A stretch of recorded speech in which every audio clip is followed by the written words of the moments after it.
Welcome back to Season 6 of the Changing Earth podcast with author Sara F. Hathaway and co-host Chen Gibson. Blending survival, fiction, and fact to bring you entertaining education that will help you dream, survive, and thrive. And now, here's your host, Sara F. Hathaway and Chen Gibson. Hi, and welcome back to the Changing Earth podcast. This is episode number 214, season 6, episode 14. What's up, Chen? Hey, chin's up. Man, I almost forgot what episode we're on. I've done so many of these things. 14. Chapter 14. Well, I am ready to announce to all my listeners my little project I've been working on. Yeah. So everybody's got to head on over to www.mydisastersupply.com. It's mydisastersupply.com. There, you're supposed to like okay, so over there, I have been compiling. I've been doing this podcast for a lot of years, and I've been featuring a lot of different ways of important things, items that you need for survival, and just tools to start out with. Tools are always more important. Knowledge is always more important than stuff. However, you have to start somewhere. So even people that are just starting out, you're going to be able to find some of like the best survival kits that I've been able to secure from the marketplace, and I made them available over on that website. So I have one-person kits, two-person kits, family kits, everything for hurricane, flood, school lockdown. I just really tried to go, is this a product that I believe in and I would want in my house? And absolutely, they all are. And then What? What if I was hungry? If you're hungry, all right. So I have, how I feel about survival food a lot of the times. I believe it has too much sodium, and I definitely want people to learn to wild forage. However, survival food is also essential because you have something that lasts you for the long haul. So again, my favorite and Lisa's favorite from Survivalist Prepper is Ogston Farms, and I have their products available on my site along with Emergency Essentials and then Wise Foods as well, because they have a really good product for not a bad price. Yeah. Of course, the Ogston Farms is just the best if you're going to go survival food, from what I've found. So I definitely wanted to have their product available. Otherwise, I wouldn't be able to stand behind my store. And so I did that as well. And then for all my buddies out there that have already been prepping for days and you already have your survival bags and stuff, but maybe you need a new compass or you need a new flashlight, new lantern, things come and go, stuff like that. I have survival gear, and I'm just loading that up with all kinds of really neat stuff that like. My Christmas list is getting long now. So it's My Disaster Supply, and it's on the bottom of my website now. You can click the link from there, and I hope everybody just really likes it. And then I'm going to have all kinds of coupons and special stuff for my listeners. We'll order in some gear and check it out here, and then maybe we'll do some giveaways on the show and stuff like that for everybody who's been supporting us all along the way. So it'll be a lot of fun. Pretty exciting. Yeah, it's like the next step. It's definitely the next step and where I had to go to help people prepare. And that's why I wanted to make sure that everything was was something that I could really stand behind as, a voice from the industry, basically, So, yeah. Alrighty, so we've been working on Hope on the Horizon. We got through all the beta listening. So now I'm going to utter the F word, formatting. It is horrible, and that's what I have to do next. See what's going to come after you. Yep. So we're going into formatting. I got the cover done. It's the first time I asked a friend to do it for me, and Doug Hogan stepped up to the plate, and he designed me one heck of a beautiful cover. Love it. I love it. Nailed it. Yeah, it was kind of I really liked Endless Night. So to match that, I don't know. I'm writing so much right now and doing so much right now. The creative juices just weren't really there. And like I say, Doug really stepped up to the plate. So how'd you like it? It was a long road to get to this one. Yeah, right? Inside joke. But it's a cool, yeah, gotta let the control go, Sarah. Let it go. So, writing, I've been writing a ton. I'm doing Swenson's story like you've urged me to do, and it's going to I be am so epic. chomping at the bit to read this one. Oh, I just can't put the pen down right now. I hate doing anything else besides writing the story. It's so fun. So, That's awesome. yeah, it's gonna be good stuff. So that book will come out before the last book to the well, I always say the last book, but I'm thinking it's gonna be the last book to the Changing Earth series. So I'm gonna put out Swenson's story first, and then we'll jump back into book 8. But I guarantee everybody's gonna love that one. So what's up with you, Chin? I got all the stuff on my plate. What have you been doing? Just living life.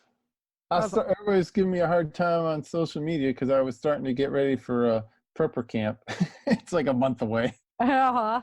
Nice. But yeah, I mean, I got a lot of stuff on my plate coming up, so I had to like use my calendar to make sure I get everything done. So I was in the garage laying everything out, making sure I could pack everything, get it all squared away. I'll have to send you out a banner or something. You can use it. Yeah, right? Yeah. Can hand out Changing Earth business cards and stuff there. That's right. Yeah. Because now you're the co-host, man. That's right. You got to represent. I am. You are. You got to represent, dude. I have a big banner on the front of my truck. Yeah. I've got one that like hangs over the table. I could order you one like that. Look at you, look up. Alrighty. So Prepper Camp tell everybody a little bit about Prepper Camp, because let's do a shout out for Jane. Freaking awesome. Jane and Rick, yeah. They're good people for putting this on. So it's like what is it like? It's like going camping with your friends, which is awesome, right? It's an opportunity to test out your gear. And then it's 3 days, it's like 60 something classes. So you can't see all the classes because there's just not enough time. Yeah. Like the wife and I divide and conquer and still don't go to see all the classes. Right. Yeah. They got like 25 new classes this year. So keep going. It doesn't matter if you've been 5 years, 6 years, just go again because there's more stuff. And the classes are, everything's included in the price. So you have to pay for camping or lodging, but as far as you sign up for the event, and all the classes are included. So that's pretty freaking awesome. And I'm sure they got a website. Go out. Let's give their website a shout out to you. Preppercamp.com. Preppercamp.com. Get on over there, guys. Check it out. I'm so jealous. I joke it's like a family reunion now. Right? I so want to be there. Darn it that I'm way out here on the West Coast. Yep. There's nothing cool that happens out here for us. I know. Well, when you guys had your Vegas thing, I was like, darn it. Oh, yeah, we did have Vegas. I was tasting that, and I just couldn't make it happen. Yeah, maybe. I haven't been in touch with Dale and Lisa in a little bit. I'll have to figure out what's going on. Is he digging a bunker or something? Yeah, they've been on the down low. So I have to go give them hey, what up, dude? Yeah, I wanted to meet those. I wanted to meet all you guys. And I haven't seen face to face yet. I know. Soon enough. Wheels are in motion. They're turning whether I like it or not. So we'll see where the world takes me. Roger. Alrighty. So last week in the Changing Earth story, we found out, Vince found out who had Erica and about the Supreme General's plan for his wedding. What? Yeah, Vince wasn't too thrilled about that one. Can't imagine why. Yeah. So that was like the little interesting little twist I threw in there. And I like that they got to see TJ's picture. They pulled that up. That was cool. Right? Yeah. And they're like, oh my gosh, this guy he does not look nice at all. Yeah, he's not nice. So this week, we're catching back up with Dexter as he faces some hard choices. So that's why we decided to have our topic today. on, supporting your values and what that kind of looks like in reality when we're, 300 million people in this country. So we'll get into that after the Endless Night adventure. But without any further ado, let's go ahead and get into chapter 14. Let's.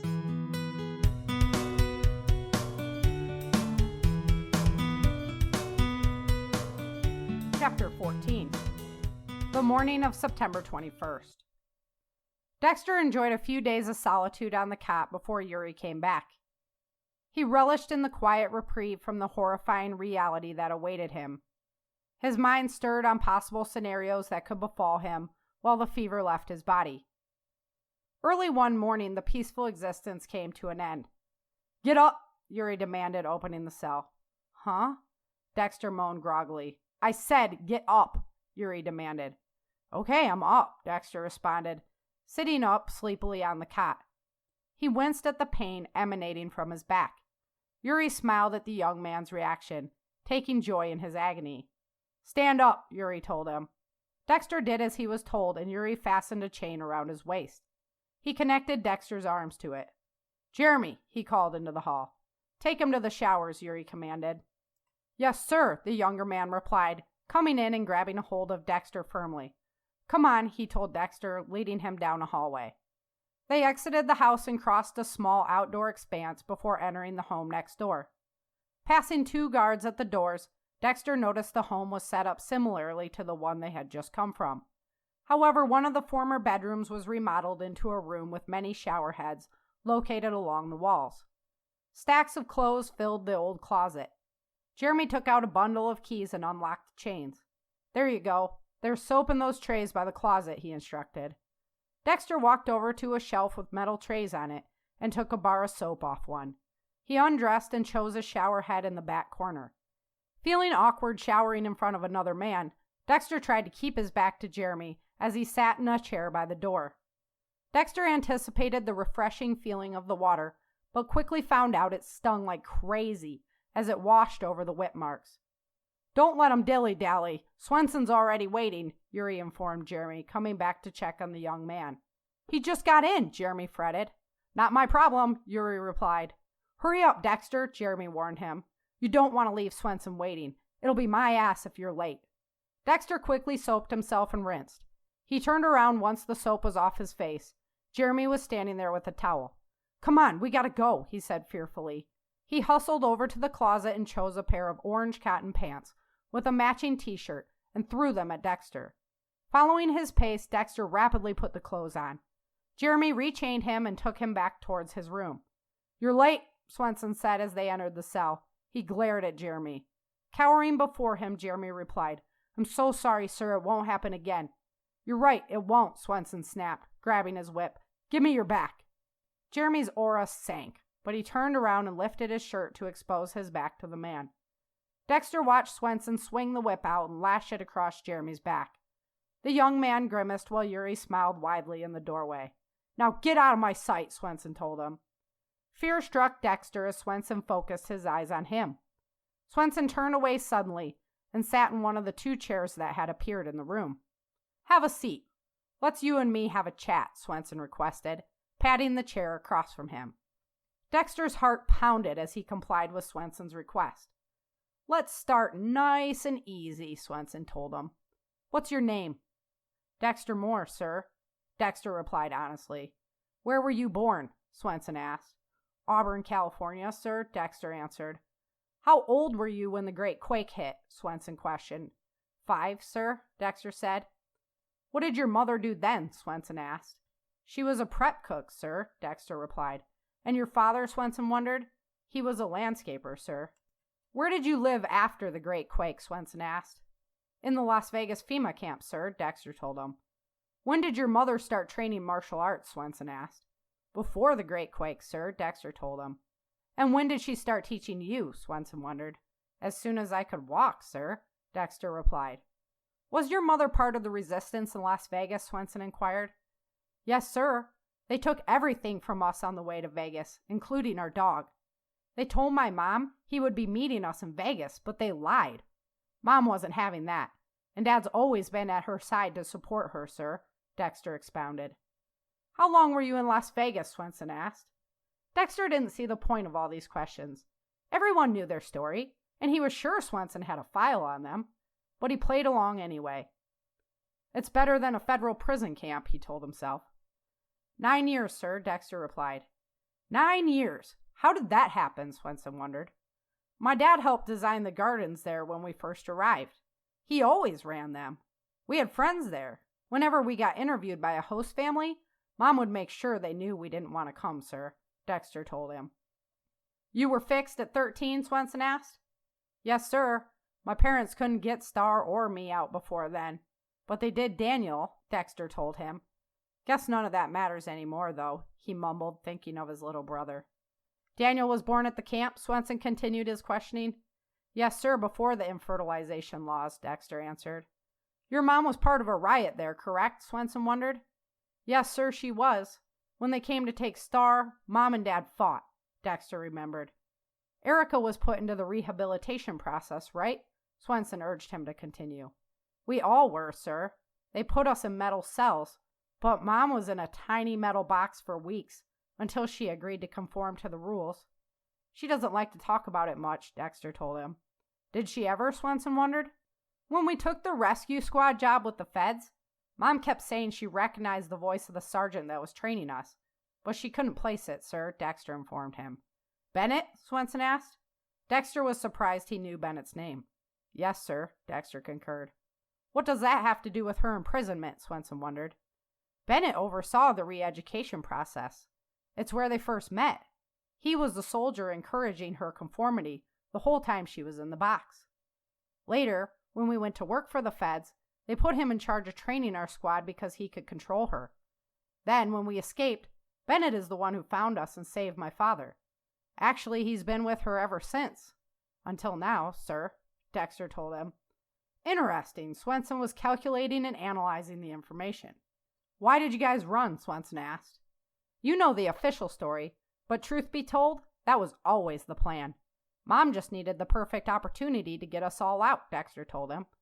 She waited 9 years? Swenson inquired. Yup. She trained and plotted and planned until one day the timing was right, Dexter informed him. He thought about Dexter's replies for a moment. You guys escaped from a prison facility during a convenient riot. Did she plan the riot? Swenson wondered just how influential she could be. No, Mom didn't have anything to do with that. She never wanted to go back to a cell or be in chains again. That's why she played along, Dexter told him. Is that what you're doing right now? Swenson asked. I'm sorry, sir, Dexter asked, confused. Playing along to try and get on my good side? Swenson asked. Dexter wasn't aware Swenson had a good side. No, sir, what I'm doing right now is called saving my ass. I screwed up, and it landed me here. I don't want to go to a prison facility, he admitted. Swenson chuckled at his candid response. She had to have help to get out of there, Swenson commented, returning to his questioning. There was a soldier, Alex Bingham. Mom and Dad knew his brother Andrew. He organized a group of survivors in California before the tsunami. And Bennett, am I right? Swenson prodded. Yes, sir, Dexter admitted. Bennett had us arrested so he could get us out with Cassidy. Cassidy Baker, the Western militia leader? Swenson wondered.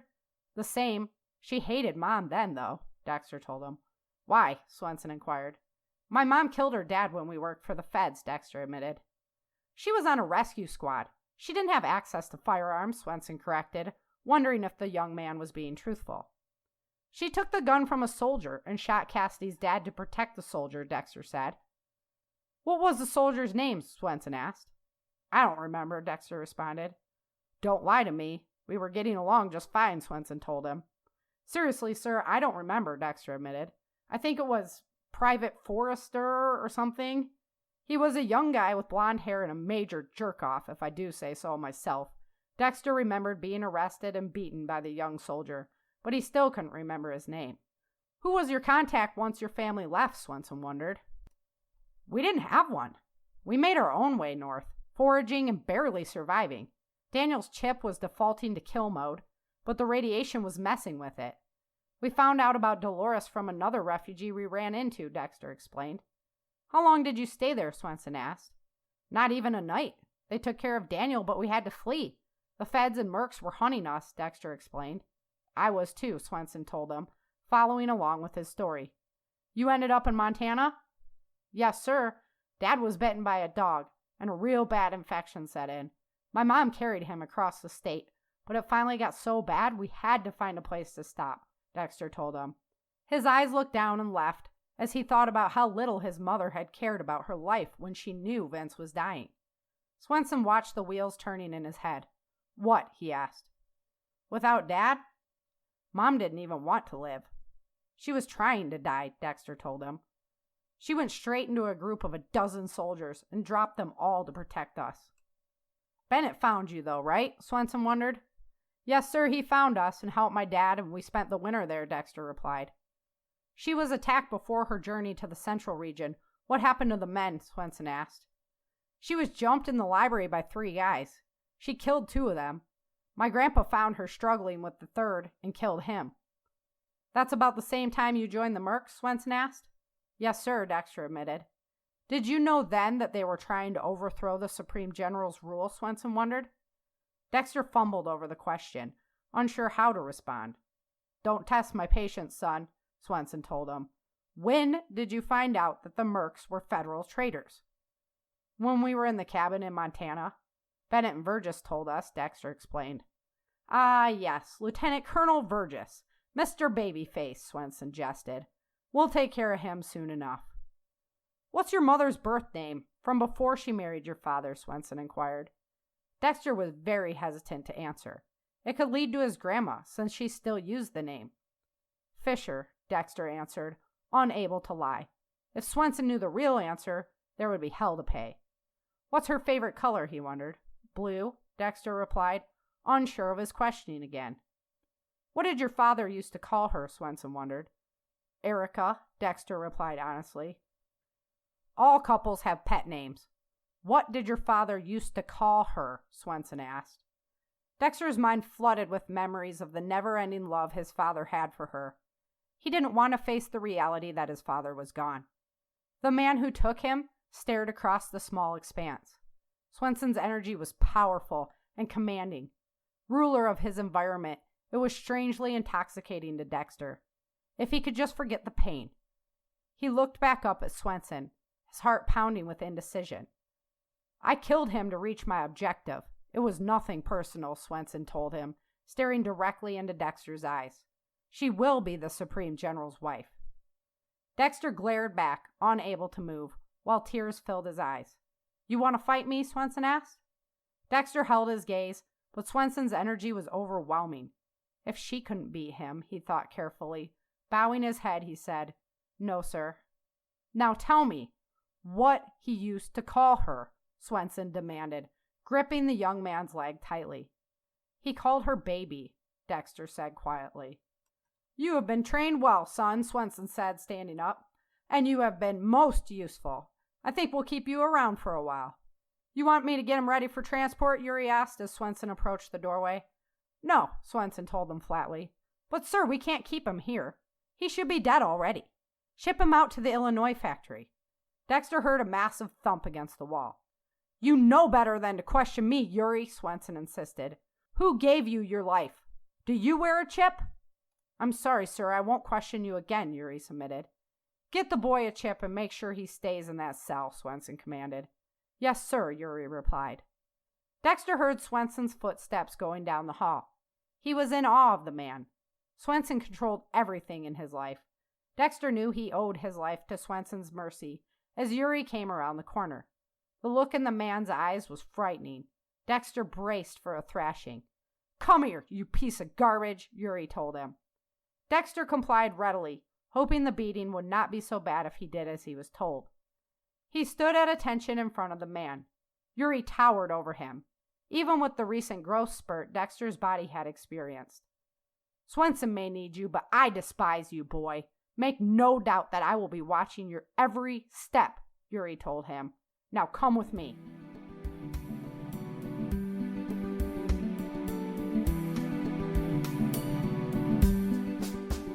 So Dexter is in this awkward position and strangely enticed by Swenson's energy. Awkward. It was a nice sit down, get to meet each other. What's so awkward about that? Yeah, just a little chitty chat, you know? Oh, yeah.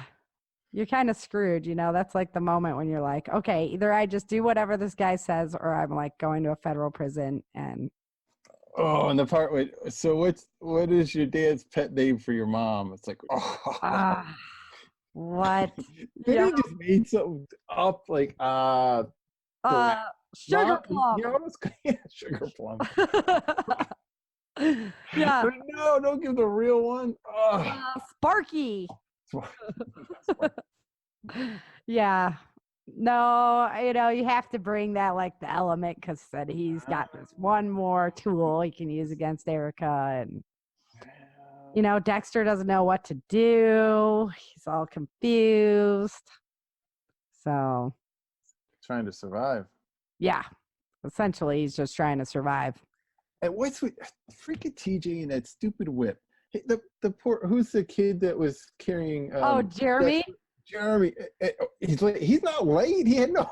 Yeah, Yuri's like, yeah, that's not my problem. Okay, bear your back. I was like, what the heck, dude?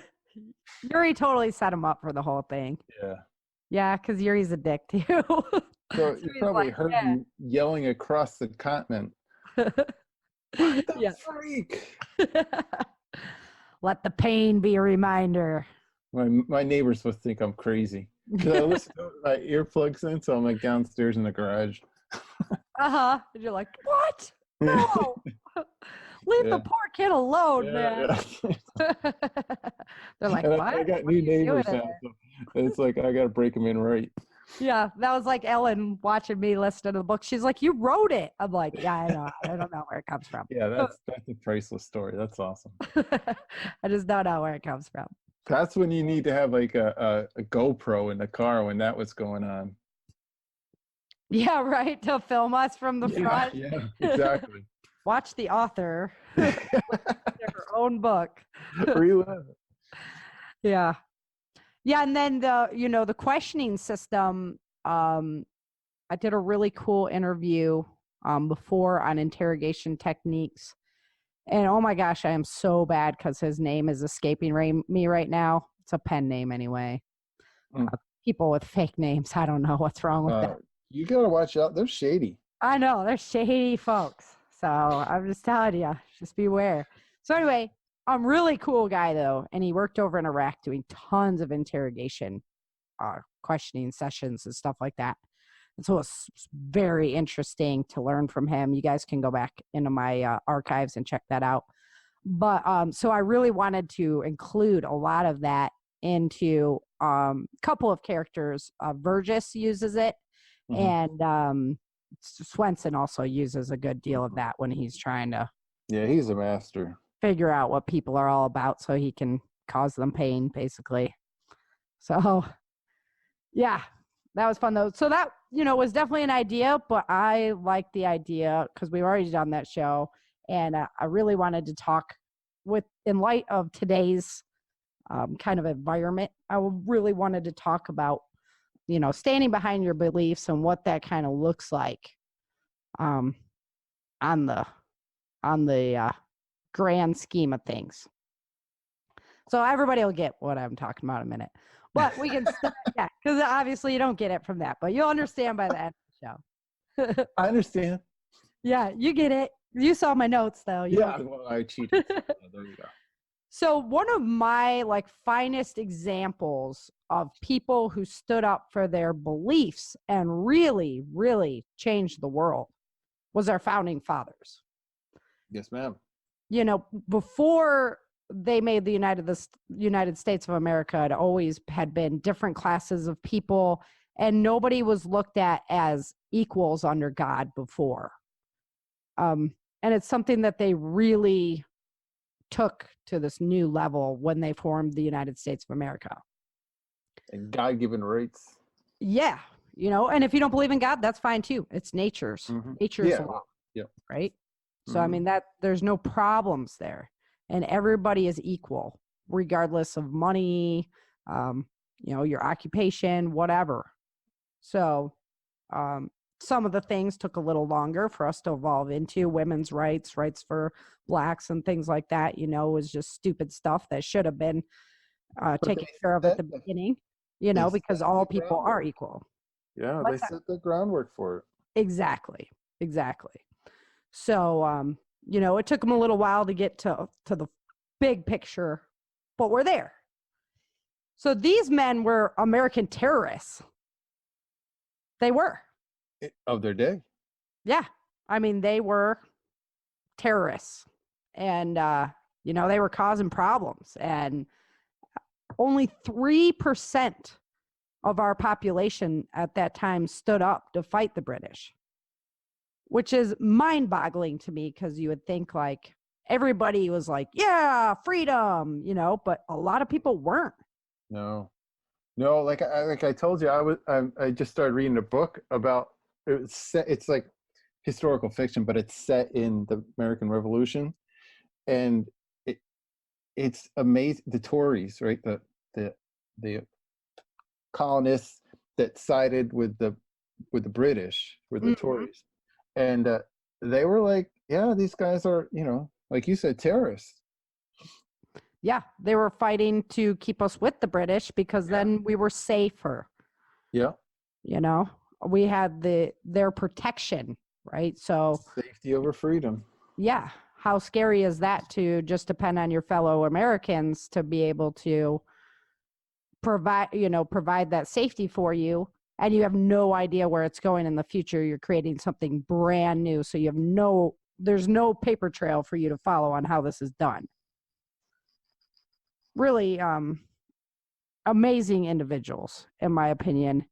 And the documentation that they set up, could you imagine having to write all that for a country that's just about to become its own, right? Right. It's amazing that they had such material to work with, the tyranny of Britain to work with, that they knew what they didn't want to be. Yes. And they were able, and it holds true today still. It's amazing. Yeah, still overwhelmingly relevant, even though some people would like to bend it to their own. Yeah. So the United States really became the symbol of freedom for the world. And you can see it today in the Hong Kong riots. They're out there flying U.S. flags and singing the national anthem. It's amazing. And it is amazing, because so many people here would talk disgustingly about our country and about how wrong it is and things like that. And in my opinion, they need to go and experience another country to realize how wonderful we have the freedoms that we have set up for our people is. I mean, it's disgusting to me. And I'm not going to say that there's not problems with the government structure as it stands today. However, the basis of our country and those founding fathers and the values that it's built on are some of the purest, most beautiful ideas that the world has ever experienced before. And other people know it. Other people in other countries know it. That's why they want to immigrate here. That's why they fly the U.S. flag and sing our national anthem when they're talking about freedom. Yeah. I mean, it could have been King George, right? King George Washington. Yeah. But no, I mean, they set up a chance for everybody to have a life. Exactly. He didn't want it. He didn't even want to be president. I know. So don't we wish all of our politicians were like that? Exactly. That's what I find it so fascinating. And what a just a groundbreaking time to be alive. So democracy can be really messy, though, right? I mean, it's super messy. And why is that? Because my personal freedom is only possible if I allow you your personal freedom. So you can't hurt me in your pursuit of life, liberty, and the pursuit of happiness. That can't hurt me, and I can't hurt you in my pursuit. That's what we have to live by, right? In order for everybody to be free and be able to practice their religions and live their way of life, however that might be, as long as they're not stealing, killing, hurting other people. So you don't infringe on somebody else's. Yours stops where somebody else's starts. Exactly. And values are really, really important when it comes to everybody living together, because that provides this basic respect level that we have for one another. So our values are really important and are worth standing up for. The values that a lot of us follow used to be provided by the Judeo-Christian system. And a lot of us are still following. I mean, I still follow, I'm still a Christian, and I still live that way and project those values. However, a lot of people don't. And so when you take God out of the equation, then there has to be some kind of structure that gives people a respect for other people, You can't be like, oh, my values are so important that yours don't count. That's not, that can't exist in a democracy. Everybody see me shaking my head. Yes, I agree. I mean, my head's bobbing up and down, up and down, up and down this whole time. Yeah. I mean, it used to be that because you believed you were going to go to hell or whatever, that people used to walk a straighter line. And I don't have problems with people who don't believe in God at all. But what kind of values are you instilling in your children for them to grow up and be respectful of other people and the other people's values? So that's, to me, like, it's respect versus beliefs. So, for example, you have the freedom to kneel when the national anthem is being played. But should you? I mean, it's like the pedestrian has the right to cross the street, has the right of way. But right. Should you step out in front of that semi-truck? Exactly. Will they be able to stop in time? So when you try to lift your values up as more important above somebody else's, that's basically infringing upon their pursuit of life, liberty, and the pursuit of happiness. So it gets really, really messy, right? It's just really hard because everybody's like, well, mine's more important. I want this. I want that. I want this. I want that. And then we got the media on top of it that manipulate people into these feelings of dissension against one another. And they instill these negative feelings about our country. And all this does is weaken the people overall and leaves room for more and more corruption to fill the gaps. Yeah, the 24-hour news cycle was a downfall. Yes. Because they're just filling time, and then they have more time, and all they do is yell at each other. News, the afternoon and the evening news, and that was it. And you knew when there was an editorial at the end of the evening news, not throughout the whole news cycle. Yep. Yeah, it really has been disheartening. And it's caused a lot of people to tune out. Mm-hmm. And so now where do you get your news from? It depends on your sources. Yeah. Yeah. It depends on your age a lot of times. And so what's the quality of that source? It all just depends. Yeah. So organizing, in my opinion, it's this organizing the democracy that can be really, really tricky because you have so many people. They all have their own values. We got to have everybody work together and get along. Yet everybody's got to maintain their own rights and freedoms. So how do we go about doing that? And that's, been the story since our country was created. And that's really why they didn't want us to have a two-party system just to pit one side against the other. They knew that would be bad. That's why we're a republic, right? Yes, that's why we're a republic and not a democracy, right? It's the whole lunchroom thing where everybody could vote your lunch away from. Yeah. So that people in different areas could all have their voice still. Yes. No matter how populated those areas were. Yeah. It's because it's a vast. United States is huge. And we all have different, somebody that's a farmer in the Midwest has a different thing that somebody's in a city in New York or Chicago, right? I mean, there's just different needs and lifestyles.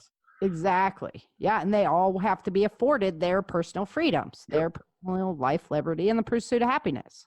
Yep. And The pursuit. the pursuit, right? It doesn't, yeah. We're not going to guarantee it and give it to you on a silver spoon. Yeah. So, with our population increasing and increasing, it just brings more and more values that people are fighting for. Mm-hmm. Right? So, this can be so tricky. So, to solve the problem, you have to be able to have these educated debates about where the future of the country is going, and you're just wading through this vast amount of values that people are throwing at you that they believe in, that they want you to support. Do you think there's been a change? Because at one point immigration was, I want to be an American. Now I want to live in America.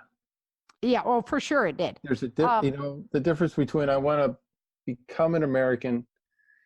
So it used to be that we were the melting pot, right? Mm-hmm. You came in America, you melted into the melting pot, and you became part of what made us all healthy. Right. And now we're the garden salad. So you can come and you can keep your own beliefs and your own systems, but we all live together in a big salad bowl, and maintain these individual identities. And,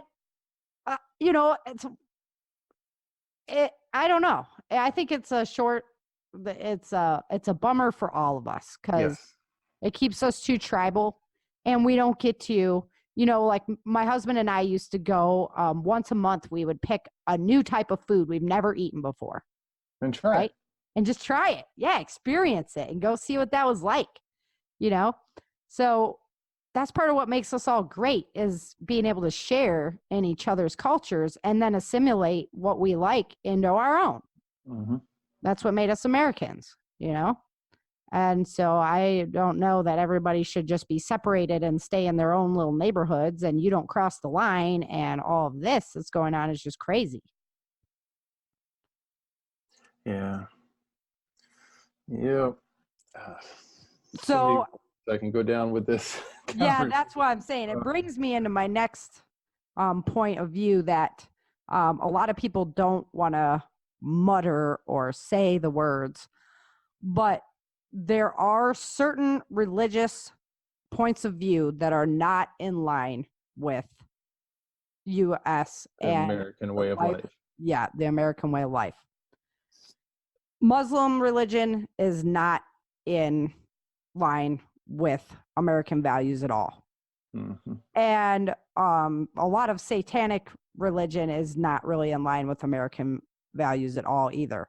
Both of those religions at times believe in that it's okay to hurt other people for certain reasons. And no, that's just not, because now you're infringing upon somebody else's life, liberty, and the pursuit of happiness, however they want to live their life, and that's not cool. That should be the biggest litmus test. Right there. Yep. Yeah. Do your values impede the values of others? If you want to kneel for the national anthem, that's fine. But are you trying to have everybody else kneel for the national anthem because of your value? That's their choice. They don't have to do that. Honestly, if you want to be homosexual, that's fine. But are you trying to feed that down everybody else's throat to accept that as a way of life when maybe they don't believe that? Then that's not fine. You can't, I can't take homosexuality and be like, or heterosexuality and be like, hey, that's the way it should be, because that's the way I believe it. That's not right of me either. If that's the way you want to be, that's cool. And I respect you, and we can still be friends, and we can still have fun times together. But I don't have to teach my children that that's the way of life, Right. So pushing these values, like standing up for your values, is a really good thing, and I'm glad you're proud of them. But it's my belief that you should display your values in your lifestyle. And if people like that, then they're going to mimic you and want to put that into their lifestyle, just like the different cultures. And so there should be no need to try and force people to be a certain way. They should want to be in your lifestyle because they think that that is a cool way to live. And if they don't, that's fine too. Be respectful of them. And hey, that's not the way I'd live, but you're still a cool person and we can get along, Or we could just go our separate ways. Nothing wrong with that either, right? Yeah, exactly. We all don't have to be friends. We all don't have to get along, Yep. like come over to my house for dinner, but we all have to be respectful of each other. Yeah. And when it comes to the long-term future decisions of our country, like you said, the ultimate litmus test has to be life, liberty, and the pursuit of happiness. Right. Does it infringe? If we put this law in place, does it infringe upon somebody else's ability to do that? And if it does, we should not be doing it. And you know what? You can't change everything with a law. Exactly. And the more laws you put in place, the less freedoms that we have. Exactly. That's like I had to jump up on my little. I know. It's so true though, because you can't, the United States is the most charitable nation in the world. We pay more to charity every year by our own free will than we do in taxes to the government. And if you have a belief and a value and you're living that lifestyle and trying to get other people on your bandwagon, they should want to ride on your bandwagon because they want to, not because you went to the government and decided it needed to be a law and you forced everybody to get on that bandwagon. Right. Not because you grabbed them by the collar and shoved them up there. Right.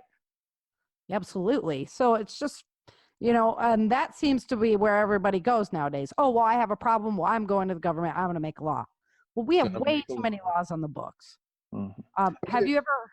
There's a law. Is it not illegal to murder someone? Exactly. I mean, I'm just Yep. Anybody that murders or attempts to murder another human being is breaking a law. Yep. Without a question. It doesn't have to be a hate law or whatever. You obviously, you tried to kill somebody. It's not right. Yeah, it's true. And once the government make laws, have you ever heard about them going through the laws and discontinuing some of them? Yeah, right after they discontinue a tax. Yeah, exactly. We want that 1 cent for roads, and then after the roads built, we still need that 1 cent. Yeah.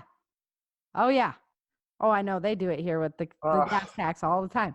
Oh, we need gas tax for roads and firefighters. Oh, yeah. My wife's like, hell no, we're not voting for that 1 cent. Right? Yeah, I know. That's here, and now it's out of control, and they just put it over to the general fund. You ever want to poke the bear? Just ask my wife about that 1 cent. Nice. Yeah, well, it's it's just a kind of an endless cycle, and the more that people turn to the government to solve their problems, the less they even know how to solve the problem without the government. And of course, the government is going to bend to their whim because they need them to get votes to get in office the next time. Yep. So it's really a vicious cycle. Exactly. So one of the things that I want to bring up is the red flag laws that what could go wrong there, Sarah? Yeah. So many amendments are being violated by these laws, and you are guilty until proven innocent. So Sarah has a problem with her co-host and wants to just get rid of him and knows that he might have a weapon or two. What would she do? Yep. I might call up and be like, you know what? This guy's not stable. I heard him on a podcast. He's crazy. Yeah. Right? No, and they're like, oh, well, there's going to be penalties if people wrongly accuse. Well, come on. Really? After you've paid, what, $50,000 in legal fees to prove that? So that you can have your $15,000 worth of guns back? It's crazy. So just the right to search and seizure, trial before jury. So many of our constitutional rights are just really, really affected by these laws. And it's just, It it could takes ruin my somebody's breath life away. for I mean, is it, so somewhere I read innocent until proven guilty. Yeah. What was that? Yeah, I don't know. Was that like Constitution? So like a red flag, that works right in parallel with that, right? It does. That's what Yeah. I thought. So that's Yeah. why I'm for it. Yeah. Yeah, I agree 100%. Not. Yeah, just the idea that somebody can just say it's like the Salem witch hunt. They always have there's always that enough of a grain of, well, it might be good, Yeah. just snuck in the background, that they blow up that let's do this, right? I mean, yeah, if somebody's crazy, but there's got to be a better way to get the crazies. Yeah, without, I don't know either, but I know infringing that is on not everybody's. it. Like, that is not it. Nope. So, yeah, and they've already issued them here in California and stuff anyway. So, yeah, woohoo, Cali. Those groundbreakers, Yeah. Yeah, well, they just need to keep that stuff in Yeah, Cali. exactly. The problem And then I need to get the hell out of here. Spreads out. Yeah. I know when I heard that they were trying to go federal with it, and then Trump, would even entertain that for a second, is just like, are you freaking serious? Because you have to understand that gun culture is American culture. I mean, it's the legacy of our country that we were armed enough that we won our own freedom, and we stood up for ourselves, and we took that. And Japan didn't invade us because they were too scared. Yeah, exactly. Behind every blade of grass would be a gun. And there's no way we can go through the American people. Yep. I mean, so I don't understand how people can just honestly be so spineless to believe that they need to depend on a law enforcement officer to ensure their personal defense. Wonder what the stats are. So what's the ratio of police to citizens in this country? I don't know. That's a good question. 1 to 1,000, 1 to, I mean, it's got to be a huge number. So there's no way. Well, and now people are like, how long is it before an active okay, let's talk active shooters for a second, right? So the active shooter goes off, does his evil deeds. The one that happened here in Charleston at the church, it wasn't stopped on scene. That guy drove halfway across the state before he got stopped. Yeah, that's how it would be here. I mean, they can't. They didn't know to respond, and even if they could respond, there was still. Yeah. You have to be able to take care of your own safety first. Exactly. You have to be accountable for yourself. Yes. And that's, basics of self-reliance. I mean, be accountable for your own personal safety. And then, on top of everything, these brave men and women that go out and become police officers to try and make a difference on our streets are getting so hated upon right now. I know. It is so disgusting because a lot of times they're in like more war zones than a lot of our soldiers are, I mean, basically they're going, like a cop in Chicago, you tell me he's not going into a war zone every day? Okay. So they're in some of the, worst situations than even our soldiers are. They're being so hated upon. And then people are like, oh, well, why didn't they respond fast enough? Well, how many of them are there? Really? And you were just hating on them, and you're not even going to take accountability for your own self-defense, and then you're going to blame it on the cop. Like last week when we were talking with Phil about scanners and stuff, and before the show started, I was just in my office getting ready, and I pulled up the scanner for Chicago, and they were like chasing people down the street, and I mean, it's just crazy. Yeah. And that happens every day there. Everybody. Yeah, it happens every day there. And people just turn a blind eye to it because it's not a mass shooting.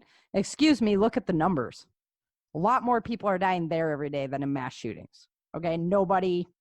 And guns are illegal there if you didn't know. What? Yep. How does that happen? Boom. Yeah.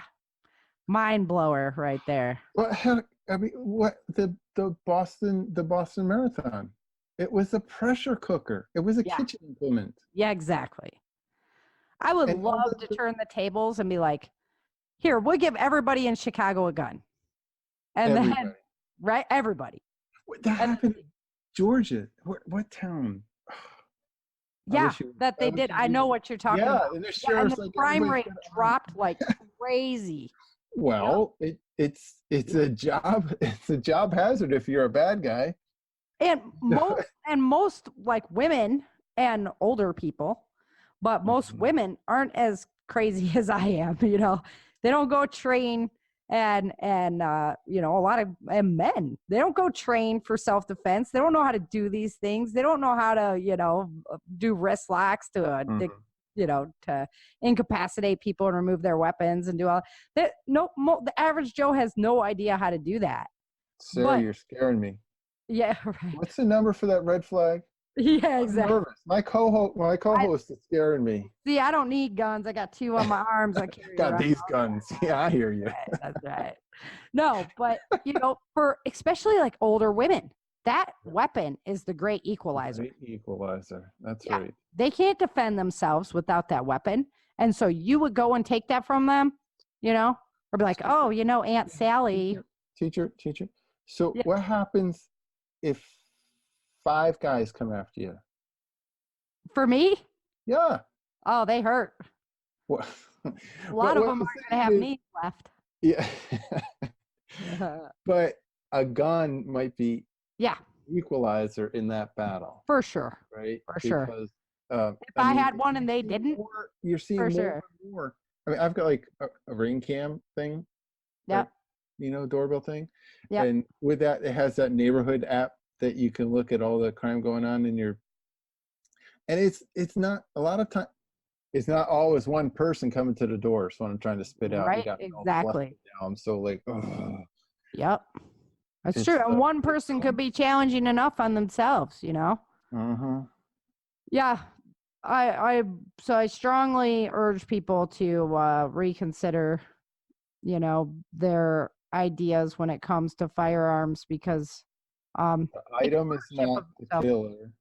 The person that uses the item is the killer. Exactly. And they're going to do that whether they use a pressure cooker or a firearm or a truck.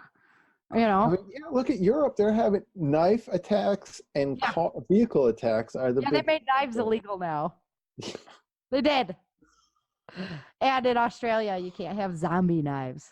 I know. Yeah. I mean, I remember in high school, the buck knife. The buck knife. That was right? that little with the wood and the brass and. Yeah. Or the Rambo one that had like the compass on the end and they had all the stuff stored in the inside. That redneck, Sarah. I had the buck. I didn't have the. Oh, come on. Yeah. I didn't grow up redneck. I grew up in West Bloomfield, Michigan, you know. It was a hoity-toity kind of place. I just was never very hoity-toity.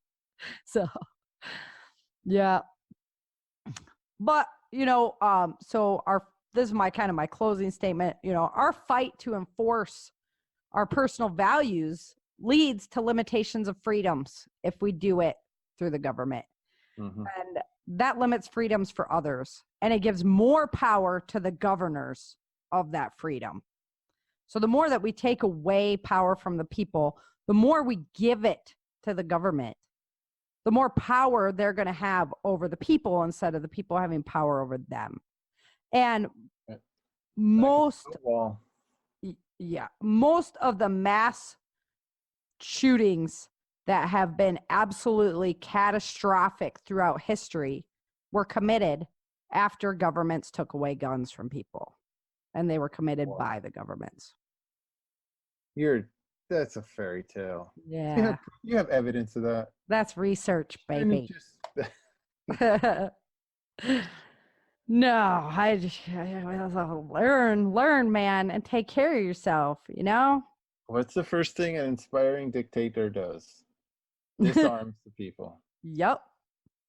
Yeah, we did that episode. Yeah. Yeah, it's true. That one guy that wrote like the manual. Yeah. How to become a dictator in 7 easy steps. Sarah, what are you sending me? They're pretty much blowing through the list, if you ask me. I'm like, who's it going to be? Who are you guys going to suggest should be, Well, swinging back around to go full circle here. It's like Hong Kong, they've been demonstrating for like, 11 weeks straight now? Yeah. And you can see when their battle cry is flying the American flag. Yep. You can see what a great country we live in. Yes. That other people are feeling oppressed and they want to hold our flag up as a symbol of what should be, not what should not be. Exactly. I couldn't agree more. I love this country. Yeah. Everybody's like, well, where would you move? I'm like, I wouldn't move anywhere. I'd stay right here and fight for all the great people that live here. You know, that's what I'd do. So, yes, sir. All right. Well, what are we doing next week? We're going to do more fun stuff next week. It's more government. How to do origami? Are you going to fold? How to do the swan? Origami swans with Sara and Chin. Everybody go online and download your pattern. First step. No, so next week we got more government, how to set up your own government after the collapse. So that should be interesting. I see the black helicopters hovering outside my window. Excuse me, sir. Could you please come with me for a minute, please? Oh my goodness. And then we're full circle, because then we'd be Dexter sitting in the little cell with the man across from us going, where were you on the night of? Oh, shit. I don't want the TJ tattoo on my back. Yep. It's coming, Chad. He lives closer to you than he does to me. Gee, great. Can't you? You're the writer. You write. Can't you change that? You don't have to do it for me. Nope. Yes. A little sneak peek. I think I'm going to use St. Louis as his hub of where he's born. Yep. So.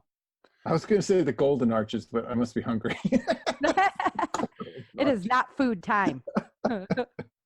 It's late your time. You're supposed to have eaten before we got on the mic. Oh no, sorry. Right on.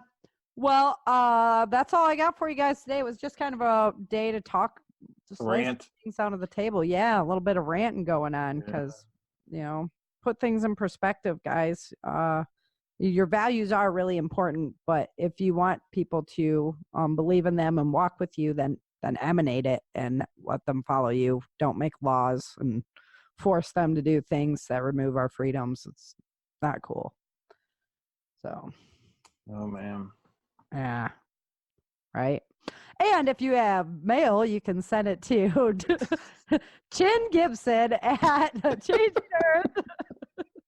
Gosh. Yep, just go ahead and go ahead and send him your opinions on how you feel about that. I have enough storage. We're gonna have to my storage. Yeah. Interesting. So, alrighty. Well, that's all I got. Want to thank everybody for listening. Want to thank you for coming with me on this crazy ride, Chin. And yeah, I appreciate it, man. And then everybody go over and check out my store, www.mydisastersupply.com. It is the official sponsor of the Changing Earth podcast, and all the. I got a sneak peek, and it's full of awesome stuff. There's the weather radio with the solar backup. Yeah, I think that might be coming to this house soon. That's what I'm saying. My Christmas list is getting so long. I'm like, okay, babe, I want this. Yep. That, and this. Good stuff in there. Yeah, I'm really, really stoked on it. So, and then supporters, I'm going to have a special coupon code just for you guys to give you some extra love for all the support you've been showing us over the years. But appreciate that. Yeah, right? I mean, come on. Got to give back. Give a little love. Sure, you give back a lot. Honestly, I mean, sorry to get sappy there for a minute, but you Yeah. are a very good person. You give a lot to this community. Well, thank you. I believe in educating over taking people's money. So, and I understand a lot of people are struggling out there, and they still need the information, and they still need to learn this stuff, whether I'm getting paid for it or not. So, I just make that happen. Good stuff. Yeah. Alrighty. Until next time, remember. Thank you for joining Sara and Chen for this episode of the Changing Earth podcast. Don't forget to pick up your copy of Day After Disaster, Without Land, The Walls of Freedom, Battle for the South, Dark Days in Denver, and The Endless Night at www.authorSarahFHathaway.com. If you love the Changing Earth series and podcast, become a supporter while you're there. Then head over to iTunes or Amazon and let everyone know by leaving a review.